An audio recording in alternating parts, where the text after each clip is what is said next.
Still too short. Thank you. Yeah. Hello, everyone. Okay, so I've always known that I wanted to be a doctor. See, you don't get it. In middle school, 13 years old, I sat down on my wooden desk in my mom's house, and I wrote down middle school to med school, the vision. Jewel Koshy, MD. And I thought this was gonna be my life. So I did what every 13-year-old does, and I followed my pamphlet. No, it wasn't an assignment. It wasn't something that my parents told me to do, although I am Indian. I just did it. So then I went through middle school, high school, also did undergrad, and then I took all the ologies, embryology, other ologies. I just suffered through undergrad, and I'm like, I'm going to be a doctor.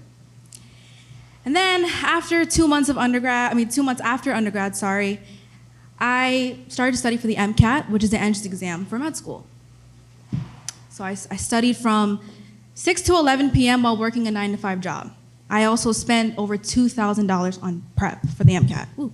Money that I saved all through college, because again, I was gonna be a doctor. Then all of a sudden, I became miserable. And I thought that this misery was familiar. Like I said, I took all the ologies, so misery is familiar to me. But this misery seemed holy. It seemed like God was telling me to stop. So I stopped. I had to make the decision, am I gonna let this misery engulf the passion that I always had for medicine?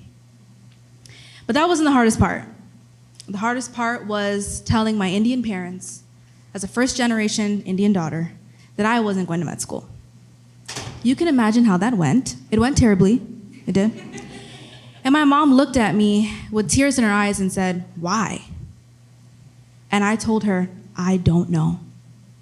I just can't." In 2020, COVID obviously happened, and I played a huge response in my college's COVID response team. And I found my phone flooded with messages from everybody on campus asking me questions about healthcare.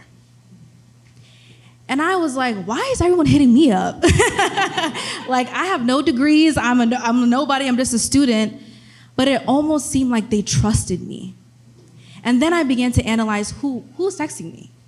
It was low-income students, immigrants, people of color, people who did not trust the healthcare system. And this trust that they were giving me was so sacred, so I had to do something about it. So that's when I decided to start a digital platform called Our Health Advocate, where I decided to just take on the responsibility, do something with that trust, and educate people on healthcare. What is insurance? What's a deductible? What lab work should you get done? How do you even start? And I just wanted to educate people on that. And I also was able to partner with churches and just do some outreach events. And there was an outreach event that happened, and I met so many people. I had information about the top diseases that kill people of color. That's high cholesterol, diabetes, hypertension, things of that nature. And this woman walks up, brown skin, black hair, she looked tired. She had 2 kids next to her, beautiful children.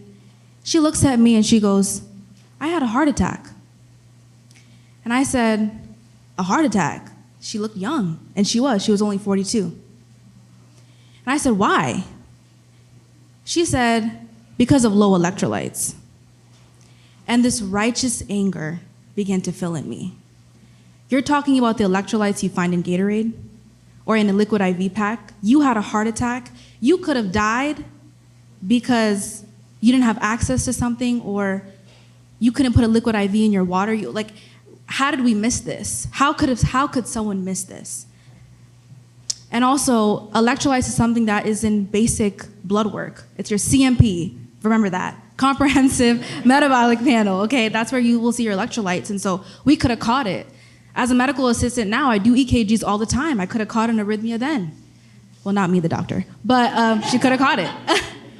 And so I was so angry about this.